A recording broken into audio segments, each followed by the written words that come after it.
একটা মিনি ট্রাকে হাঁস বোঝাচ্ছিল। দুষ্কৃতিকারীরা ওই হাঁসের গাড়ি নিয়ে যায়।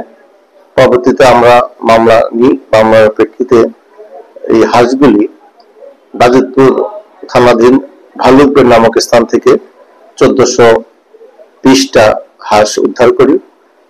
আর গাড়ি এখন উদ্ধার হয়নি, গাড়ি উদ্ধারের জন্য অভিযান অব্যাহত আছে। সন্দিগ্ধ হিসাবে 3 জনকে আটক করা আছে, তাদেরকে বিজ্ঞ আদালতে প্রেরণ করা হয়েছে। মামলা তদন্ত অব্যাহত আছে। এরা মূলত এই যারা ডাকাত তাদের সহযোগী এবং বিক্রির আগে তারা যেখানে রেখে এসেছিল সেই এলাকায় ঘোরাফেরা করছে এবং এই হাঁসের ব্যাপারে তারা জানে এবং এর সাথে সংশ্লিষ্টতা আছে। তদন্ত করলে এটা আসল প্রকৃত রহস্যটা উদ্ঘাটিত হবে। এই মুহূর্তে কিছু বলা যাবে না, তদন্ত শেষেই এটা আসল নিয়ে তাদের কাছ থেকে জিজ্ঞাসাবাদ করে আরো তথ্য পাওয়া যাবে বলে আশা করি।